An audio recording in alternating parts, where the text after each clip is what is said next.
Anti waliwo eddagala eryazuuliddwa nga lino bakuba empiso anti waliwo eddagala eryazuuliddwa nga lino bakuba empiso okumala mu mwaka bakuba empiso 2 nga wano obeera totikiddwa kubeera nga omira eddagala okusinza ku bakugu bagamba nti eddagala lino litunuuliddwa nnyo okubeera nga likendeeza kawuka ka mukenenya mu bannansi wabula okusinza ku biwalo biraga nti mu bannayuganda oba mu baana abato abali wakati w'emyaka 15 ne 49 ebitundu 215 oba ebitundu 2.5 n'obutundu 4 balina obulwadde obwa mukenenya wabula nga ate buli nnyo mu baana ab'obuwala okusinga abaana ab'obulenzi mu mbeera y'emu ebitundu ebya Western Uganda nabyo bitunuuliddwa nnyo okubeera nti birina obulwadde buno obwa mukenenya wano ekitongole kya poliisi nga kikulembeddwamu omuduumizi wa poliisi mu nyaffe Uganda Afande Abbas Byakagaba wasinzidde n'abeera nga kutya bannansi okwekuuma ekirwadde kino. Because they say protect life and property, and today happens to be the 1st of December, World AIDS Day. And this is to remind ourselves about the scourge of AIDS. It is real, and I would wish all of us, including myself, we remain disciplined and ensure we follow the requisite protocols around the protection of protection against that scourge, so that tomorrow we can look at this country moving to the next level. As you are aware, we are now in the low middle income status. The aspirations of this country, I'm not teaching you, comrades, but I'm just reminding each other, is to move to the next level. And security, prevalence of security is critical. It is the baseline. It is the baseline, and therefore, for us on our side, we are determined to maintain this requisite security. I thank you for your time. I thank you for listening to me. But I'm leaving with a lot of hope that more energy is being galvanized from the side of the public to ensure that first of all we deliver the elections and continue with prosperity. I thank you very much.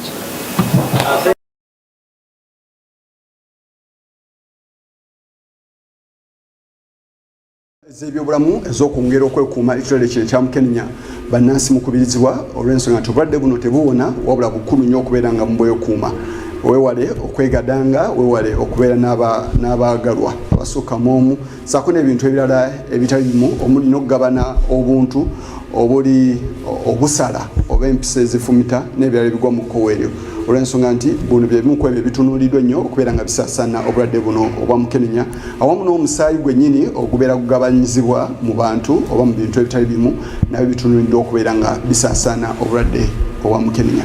Nga tuvuddeko mu nsonga z'ebyobulamu twagala twerekere ekisaawe eky'ebyobufuzi era ng'olunaku olwaleero tuyingidde ekitundutundu ekisembayo nga abaagala okukulembera nyaffe Uganda abawenja obululu tutandise ne Mwami Yoweri Kaguta Museveni ng'ono olunaku olwaleero lumaze lwampala abeeno abasuubiza bingi omuli ensonga z'ebyobulamu era n'ategeeza nti ebyobulamu mu kitundu kino eky'Elwampala oba mu disitulikiti eno ey'Elwampala wakubeera nga birowoozaako omuli okutumbula disitulikiti eno health center okuva ku mutendero ogwokubiri okutuuka ku mutendero ogwokusatu okussaamu eddagala n'ebintu ebirala ebigwa mu kkowa eryo.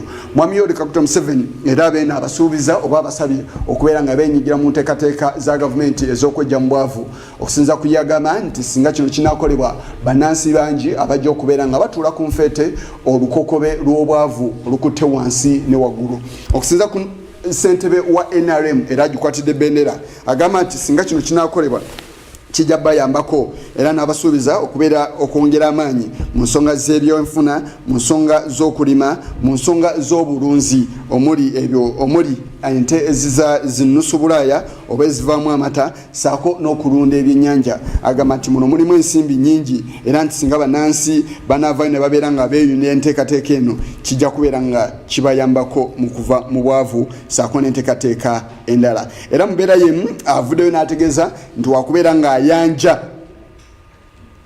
obujulizi obwetaagibwa okulaga ebyo byonna ebyava mu kulonda abakwatira bendera ekibiina kino kya NRM n'agamba nti bingi ebitatambula bulungi mu kalulu ako kamyufu ak'ekibiina kya NRM nawe wakubeera nga ayanja alipoota ku bino. Mu mbeera y'emu abadde awerekeddwako mukyala we Maama Jane Kataha Museveni ng'era ono avuddeyo n'asuubiza abantu beno n'abasaba okubeera nga bawa bannakibiina kya NRM obuwagizi era n'abasuubiza okubeera nga batambulira wamu mu nteekateeka ez'okwejja mu bwavu. Mwami Yoweri Kaguta Museveni akawungeezi k'olwaleero era wakubeera nga ayogerako ne bannamawulire ku nsonga ezikwatagana mu kitundu kino oba mu disitulikiti eno ey'e Lwampala ssaako n'ebitundu ebirala. Bwe tujjidde ku mpewo nga ayolekedde Mbalala era gyali eby'ebimu ku bifaananyi ebiri Embalala ebibaddewo gye buvuddeko awo naye nga n'abeeno wakubeera nga abeerako by'abasuubiza.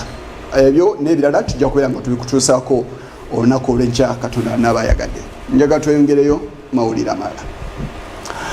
Tusaze twolekedde ekitundu ekyewakiso nga akwatidde NUP bendera National Unity Platform Robert Kyagulanyi Ssentamu abe n'avuddeyo n'abakunga okubeera nga bakkiririza wamu nabo bonna abaweereddwa ambulera. Okusinziira ku mwami Robert Kyagulanyi Ssentamu agamba nti nga aba NUP webali okubeera nga balwanirira bannansi era n'abasaba okubeera nga bawa ekitiibwa abasirikale bonna. Okusinza ku yategeeza nti abasirikale abo ababakuuma yonna gye bayita bano batono nnyo ku abo ku bungi bw'abannansi era nti babatya. Bino byonna katubikutuuseko. Andibadde soogera namwe nga nyambadde galubindi ne bwe ngajjako amaaso kati kafaanana nga agakingisa muyinza n'okulowooza mbuno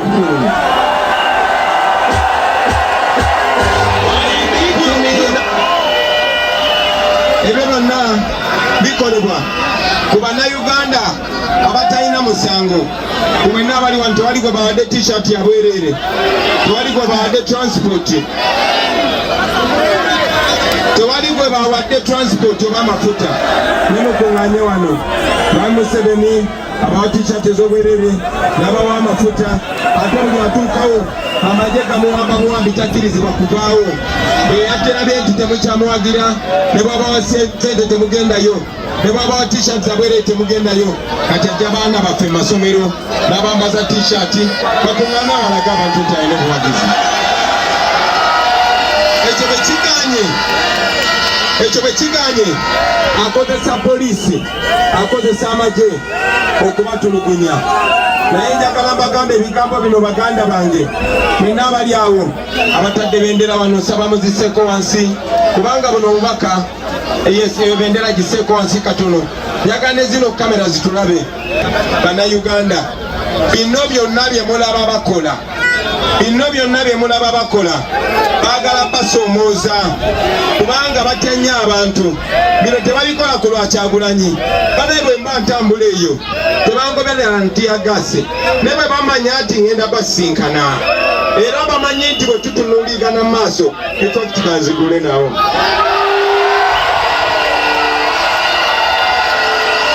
Bamanyi tuba tutunuuligana mu maaso because these two eyes are the windows to the soul. Tujja kulaba amazima agali wakati waffe era tujja kuwangana amaanyi. Kati baagala tusinkane bantu tebatyanze basibu ne banjamu. Bano abantu batya mmwe tebatyanze ng'omuntu batya ffeera okufuna abayaaye be bapangisa bajje muffe babakasukira amayinja bafune engeri lwaki batuddiza amasasi. Ekyo mukyewale mukwata benderayo nga muli bangi kikola kye bayita provocation of the conscience. Kikola kye bayita provocation of the conscience. Tuze tunoonyereza era tuze tugoberera abantu abalwanyisa ne bawangula zino gavumenti ezamusibira bamandera baali mu mbeera gye tulimu bawangula. Abantu bonna baali mu mbeera gye twalimu bawangula. Njagala ne kino mukimanye baganda bange abo abasirikale bonna si balabe bammwe. Kidamu abasirikale si balabe bammwe, abapoliisi balabe bammwe. Njagala mumpulirize bulungi balina video recordinga bwe bankole tambuza vidiyo eno njagala etuuka ku buli muntu. Njagala mukimanye bazze nga batugamba there are no bad soldiers, there are no bad police officers, there are only bad commanders. Kidamu there are no bad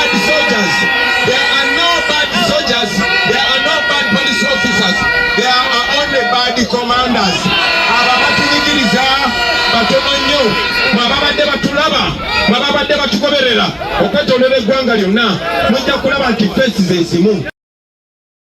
Mwami Robert Kyagulanyi Ssentamu akwatidde ekibiina kya NUP bendera era abadde ku bannaffe abakira awamu ne bannaffe ab'Ekyaddondo East eno wakiikirwa omubaka Muwadda Nkunyingi gyabadde nga tuvuddeko katono mu byobufuzi njagala nkutwaleko mu mmere y'omwoyo nkutwaliddeko eri Shadow Worth biki byatangaaza ku nsonga z'okukkiriza mu Bayibuli.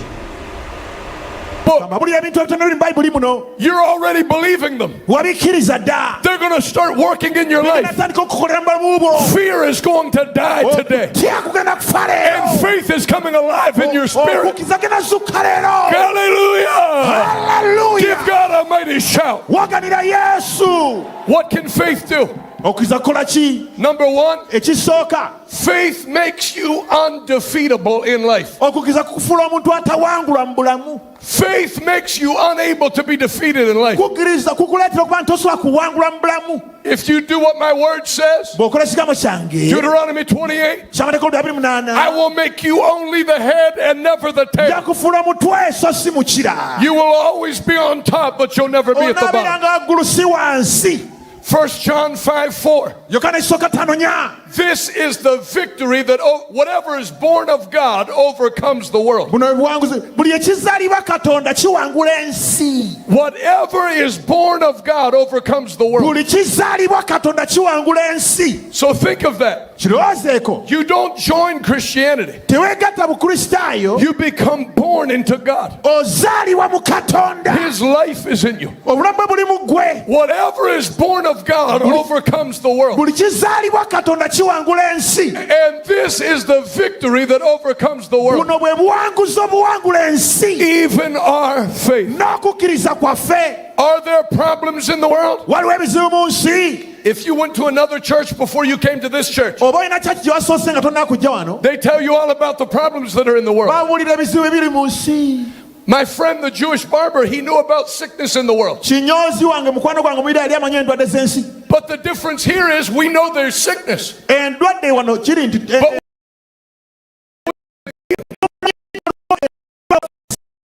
is real. But the blessing is greater than the curse.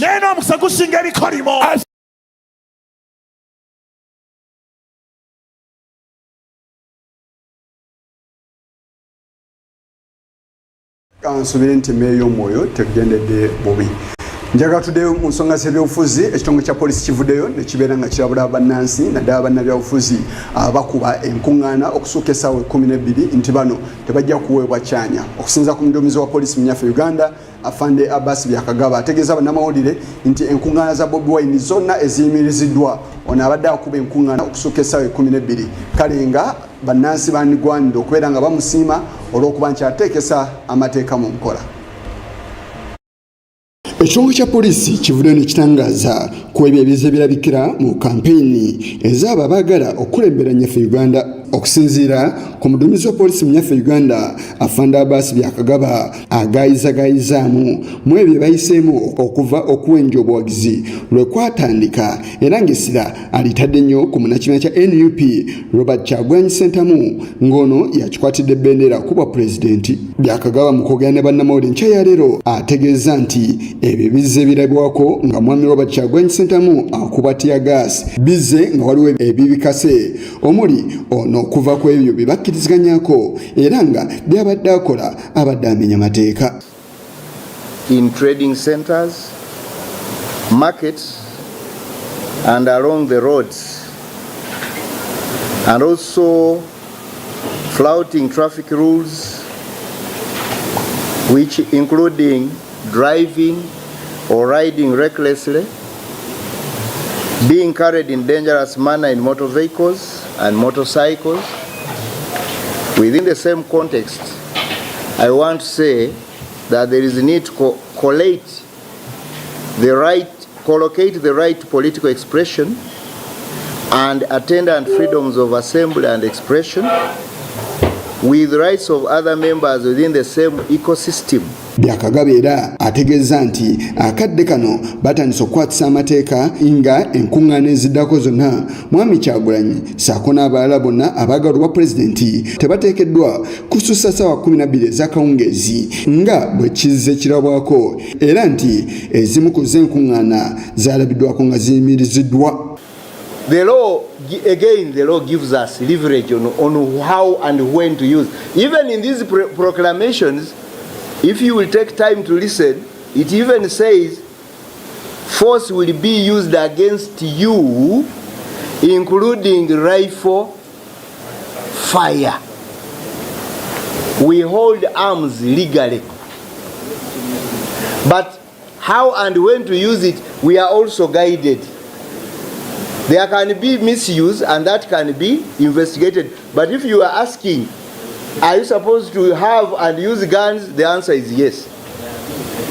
When and where and how is what is important.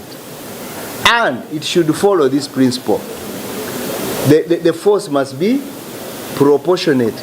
Ono abuuziddwa ku mutendera ki kwe basobola okukozesa omukka ogubalagala era nakyo akinnyonnyodde. Tear gas. Where is tear gas? But behind the scenes, we have had a lot of provocations. You say, okay, maybe these people are going to understand that there is nothing we gain out of using some of these methods.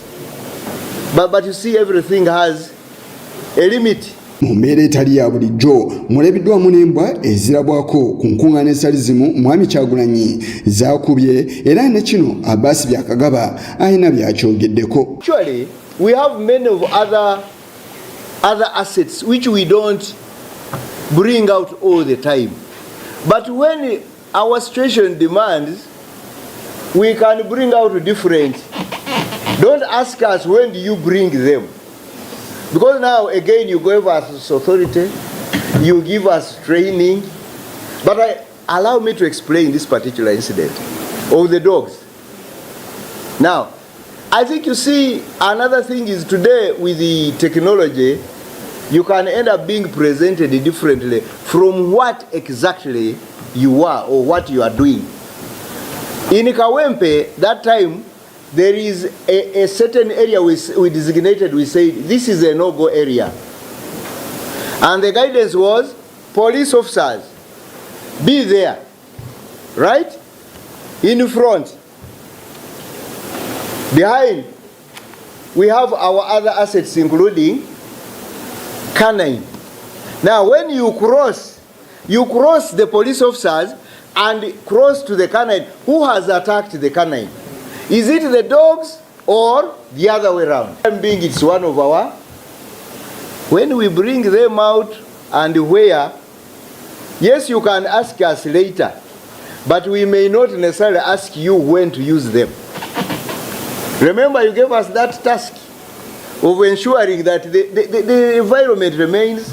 But how do you explain someone who crosses and leaves the police officer? They are telling him or her, don't go that side. Because you have also given us that authority. Ono abuuziddwa oba balina enteekateeka ey'okuyimiriza okuwenja akalulu eri abo bonna abaagalwa pulezidenti era n'ayanukula.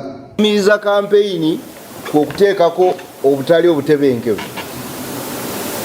Era kati bwe wabeerawo obutebenkevu nga buli omu akola kyasaanidde okukola, tiwabeerawo kintu kyonna ekikola ki. Kyova olaba nzize wano njogere ku bintu ebisobola okukola ki okututeeka mu mbeera eyo nga tusobola okukola ki obutagenda mu maaso naki naye ate si kigendererwa kyaffe ate si kiruubirirwa kyaffe ate si kiruubirirwa ky'Abannayuganda era bwe kitabeera mu biruubirirwa by'Abannayuganda naffe ffenna ndowooza tujja kukola buli omu ajja kukola ekisoboka alabe nti ekiruubirirwa ky'Abannayuganda kigenda mu maaso. Byakagaba asabye abantu bonna okubayambako okulaba nga basobola okukuuma emirembe. Emboozi eyo efundikidde ag'olunaku olwaleero newankubadde gabadde gakyali mangi naye ensonga yakadde tekyakisobozesa kubeera nga tuyita wano wabula nga sinakusiibula njaga kuwa ekyawandiikibwa tukijje mu Baroomi essuula ya 13 olunyiriri olusooka lutugamba buli muntu awulirenga abakulu abafuga kubanga tewali bukulu butava eri Katonda n'abakulu abaliwo bateekebwawo Katonda. Bw'osoma okutuukira ddala ku lunyiriri olw'omusanvu ojja kufuna ekitangaala ekisinga ku kino kye nkuyitiddemu. Nsigadde nzeyisa Kigongo mbadde ne muganda we Livingstone Kaweesikwala naffe abakozesa obubonero tusinkane omulundi omundi Katonda n'abayagadde.